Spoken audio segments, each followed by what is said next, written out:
Hello student. तो आज हम लोग पढ़ेंगे ह्यूमन रिप्रोडक्शन। क्या पढ़ेंगे? Human reproduction. स्टूडेंट, हम लोग जब ह्यूमन रिप्रोडक्शन पढ़ेंगे तो इस चैप्टर को पढ़ने से पहले हम इसका ओवरव्यू देखेंगे कि इस चैप्टर में पढ़ना क्या है और कैसे पढ़ना है। ठीक है, किसी भी चीज का जो बेहतरीन तरीका होता है, किसी भी चीज को जब हम शुरू करते हैं तो उसका एक वे होता है, एक बेहतरीन तरीका होता है। वो बेहतरीन तरीका यही है स्टूडेंट कि हम जो चीजें हम जानने जा रहे हैं उसका हम क्या करेंगे, सबसे पहले ओवरव्यू देखेंगे। इससे क्या होगा कि जो चैप्टर है वो हमारे दिमाग से अच्छे से कनेक्ट कर पाएगा और हम समझेंगे, अच्छे से समझेंगे। तो इसलिए सबसे पहले हम क्या करेंगे कि ह्यूमन रिप्रोडक्शन का ओवरव्यू देखेंगे। ठीक है, जहाँ क्या होता है स्टूडेंट, रिप्रोडक्शन का मतलब होता है कि ये रिप्रोडक्शन क्या है, एक बायोलॉजिकल प्रोसेस है। ठीक है, क्या है? बायोलॉजिकल प्रोसेस है जिसमें क्या करता है, ये क्या है?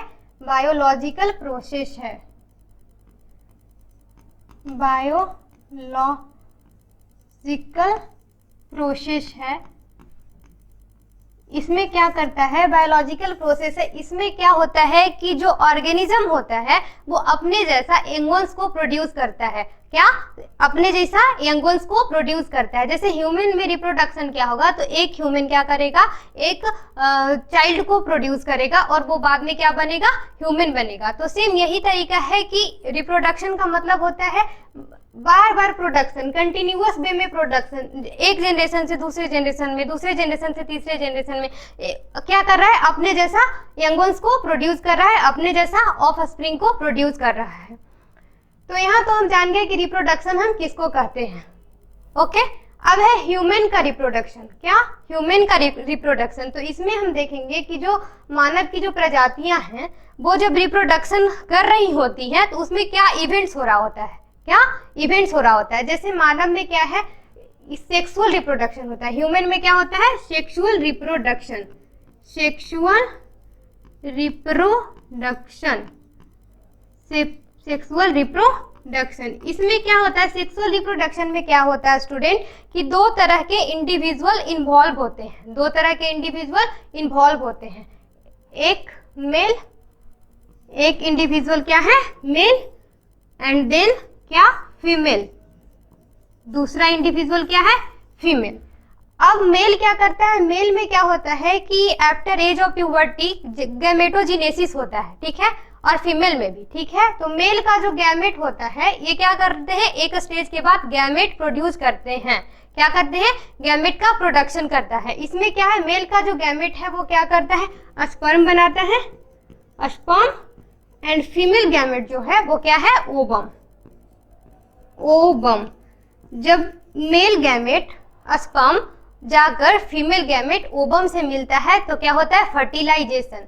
और देन ऐसे ही धीरे धीरे करके वो फर्टिलाइजेशन जब होता है तो जाइगोट का फॉर्मेशन होता है। ऐसे करके रिप्रोडक्शन का जो प्रक्रिया है वो शुरू हो रही है। ठीक है, फिर आगे हम देखेंगे कि ह्यूमंस जो है वो क्या है, सेक्सुअल रिप्रोड्यूसिंग एंड विविपोरस। क्या है? Sexual reproducing and viviparous. हमने पहले ही इस पे डिस्कस किया है कि सेक्सुअल रिप्रोडक्शन किसको कहेंगे। इसमें क्या होगा कि दो अलग अलग तरह के इंडिविजुअल होंगे, वो इंडिविजुअल क्या करेंगे कि अपना अपना गैमेट प्रोड्यूस करेंगे, वो गैमेट आकर मिलेगा, उसके बाद फर्टिलाइजेशन होगा, उसके बाद देन धीरे धीरे डेवलपमेंट होगा यंगवंस का। तो ये क्या है कि ह्यूमंस जो है वो सेक्सुअल फॉर्म में रिप्रोडक्शन करता है। ठीक है, इसमें क्या होगा, सेक्सुअल रिप्रोडक्शन।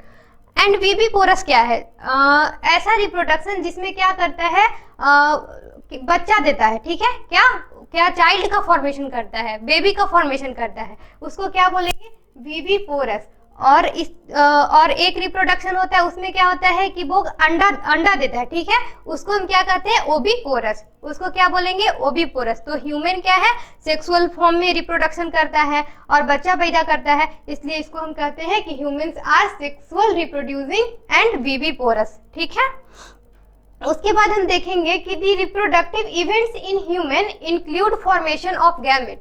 जब रिप्रोडक्टिव इवेंट्स होता है किसमें, ह्यूमन में। ठीक है, जब मानव में रिप्रोडक्टिव इवेंट्स होता है तो क्या होता है, सबसे पहले फॉर्मेशन होता है किस चीज का, गैमेट का। हम पहले ही इस पे चर्चा कर चुके हैं कि जो मेल है उसमें क्या हो रहा है, स्पर्म का फॉर्मेशन हो रहा है। ये क्या है, मेल है, मेल है, इसमें क्या हुआ, स्पर्म का फॉर्मेशन हुआ। और ये फीमेल है, इसमें क्या हुआ, ये ओवम है, ओवम है, और ये क्या है, ये फीमेल का है, फीमेल का ओवम है, इसको हम लोग क्या बोलते हैं, इसको हम लोग एग भी बोलते हैं। जब क्या होगा कि मेल का जो स्पर्म है वो जाकर फीमेल के एग से मिलेगा तो वो फ्यूज करेगा, तब क्या होगा, फर्टिलाइजेशन। तब क्या होगा, फर्टिलाइजेशन।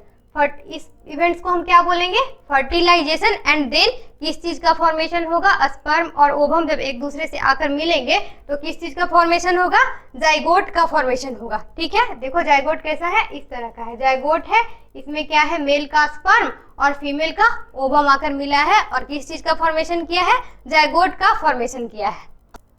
जब जाइगोट का फॉर्मेशन हो जाएगा स्टूडेंट, तो क्या होगा, इसमें क्या होगा, जाइगोट में क्या होगा, ग्रोथ होगा और क्या होगा, डिवीजन होगा। क्या होगा, ग्रोथ होगा और क्या होगा, डिवीजन होगा। तो क्या है कि this is a formation of blastocyst and its attachment to the uterine wall called implantation.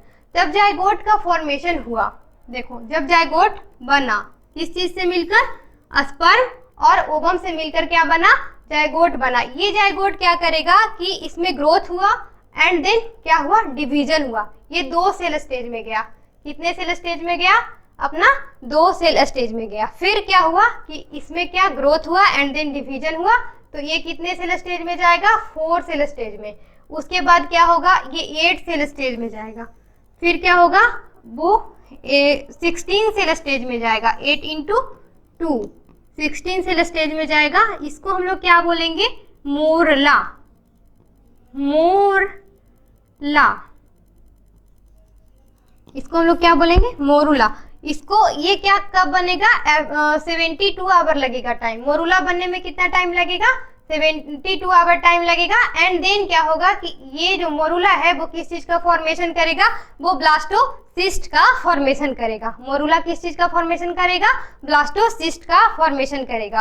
और यही ब्लास्टोसिस्ट, और जो ये ब्लास्टोसिस्ट है, ये ब्लास्टोसिस्ट क्या करेगा, फीमेल का जो यूटेराइन बॉल है उसमें जाकर ये अटैच कर जाएगा। क्या करेगा, अटैच कर जाएगा, जिसको हम क्या बोलेंगे, इम्प्लांटेशन।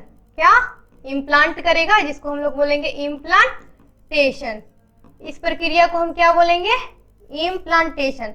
तो अभी तक हम लोग क्या देखे स्टूडेंट, सबसे पहले हम लोगों ने देखा कि जो गैमेटोजेनेसिस हुआ, जिसमें मेल का स्पर्म फीमेल का ओवम का प्रोडक्शन हुआ और देन वो एक दूसरे से फ्यूज किया, जिसको हम लोग फर्टिलाइजेशन, हम लोग ने देखा कि वहाँ पे फर्टिलाइजेशन हुआ। उसके बाद देन क्या हुआ कि ब्लास्टोसिस्ट का फॉर्मेशन हुआ और ये ब्लास्टोसिस्ट क्या किया, अटैच किया फीमेल के यूटेराइन बॉल से, जिसको हम लोगों ने क्या कहा, इम्प्लांटेशन। अब देखेंगे आफ्टर इम्प्लांटेशन क्या होगा। देखो ये ब्लास्टोसिस्ट जब जाकर फीमेल के यूटेराइन बॉल से क्या किया, कनेक्ट किया खुद को, तो क्या हुआ, इम्प्लांटेशन। क्या हुआ, इम्प्लांटेशन। तो जब इम्प्लांट हो गया ब्लास्टोसिस, उसके बाद क्या होगा, उसमें क्या होगा, डिवीजन होगा, डिफ्रेंसिएशन होगा, ग्रोथ होगा और वो किस चीज का फॉर्मेशन करेगा, फीटस का। ठीक है, फीटस का। तो ये फीटस देखो कि आफ्टर 1 मंथ में ये फीटस कैसा दिख रहा है, 4 वीक मीन्स 1 मंथ में ये फीटस कुछ इस तरह का दिख रहा है। देन इसमें क्या हुआ, डिफ्रेंसिएशन हुआ, धीरे धीरे ऑर्गन का डेवलपमेंट होगा। ठीक है, एंड देन ये क्या बनेगा, एक बनेगा क्या, बेबी। क्या हो गया, बेबी का फॉर्मेशन हो गया। तो इसको ये क्या हुआ, एम्ब्रियो का डेवलपमेंट हुआ एंड देन क्या हुआ कि एम्ब्रियो क्या बना, बेबी बना। एम्ब्रियो क्या बना, बेबी बना। तो इस पीरियड को हम क्या बोलते हैं, गेस्टेशन पीरियड। तो जब फर्टिलाइजेशन टू बेबी के फॉर्मेशन तक एक टाइम पीरियड लगा होगा, जो टाइम पीरियड 9 मंथ का होता है, वो 9 मंथ का कुछ टाइम पीरियड लगा होगा। 9 मंथ का एक टाइम पीरियड लगा होगा, जिसको हम लोग क्या बोलेंगे, गेस्टेशन पीरियड। क्या बोलेंगे, गेस्टेशन पीरियड। ठीक है, अब ये बेबी क्या करेगा, अपने मम्मा के बेबी बॉम्ब में, बेबी क्या करेगा, मम्मा के बेबी बॉम्ब में रहेगा, उस इन्वायरमेंट में रहेगा। उसके बाद क्या होगा, आफ्टर 9 मंथ जब बेबी मेच्योर हो जाएगा, मेच्योर कहने का मतलब कि वो जब अपने मम्मा के बेबी बॉम्ब के इन्वायरमेंट से हमारे इन्वायरमेंट में आने के लिए रेडी हो जाएगा, उसके पास वो सारे ऑर्गन डेवलप हो जाएंगे जिसका इस इन्वायरमेंट में ज़रूरत है। तो वो क्या होगा, मेच्योर हो जाएगा। तो क्या करेगी मम्मा, एक एक्शन क्रिएट करेगी जिससे क्या होगा, चाइल्ड बर्थ होगा। मम्मा क्या करेगी, एक्शन क्रिएट करेगी जिससे चाइल्ड का बर्थ हो जाएगा, जिसको हम लोग क्या बोलेंगे, पार्चुरेशन। जिसको हम लोग क्या बोलेंगे, पार्चुरेशन। डिलीवरी जिसको हम लोग बोलते हैं नॉर्मल भाषा में क्या बोलते हैं, कि डिलीवरी हुआ। तो क्या होगा, डिलीवरी होगा, पार्चुरेशन होगा। The action of giving birth क्या है, चाइल्ड बर्थ को हम लोग क्या बोलते हैं, पार्चुरेशन। ठीक है, इसमें क्या है, देखो ये क्या है, मम्मा का बेबी बॉम्ब है, इसमें क्या है, बेबी रह रहा होता है। उसके बाद क्या है कि इस इन्वायरमेंट से ये क्या कर रहा है, हमारे इन्वायरमेंट में आ रहा है। तो इस एक्शन को हम लोग क्या बोलेंगे, पार्चुरेशन। पार्चुरेशन, ठीक है। उसके बाद क्या होगा कि जब बेबी इस इन्वायरमेंट में आया, ठीक है, तो उसको न्यूट्रिशन चाहिए। बेबी को क्या चाहिए, न्यूट्रिशन चाहिए। ठीक है, तो उसको न्यूट्रिशन कहाँ से मिलेगा, बेबी तो क्या करेगा कि जब वो पैदा हुआ है उस समय तो ऐसा नहीं करेगा ना कि जो हम लोग खा रहे हैं सेम वही चीज को वो खाएगा, नहीं, उसको क्या चाहिए, मिल्क चाहिए।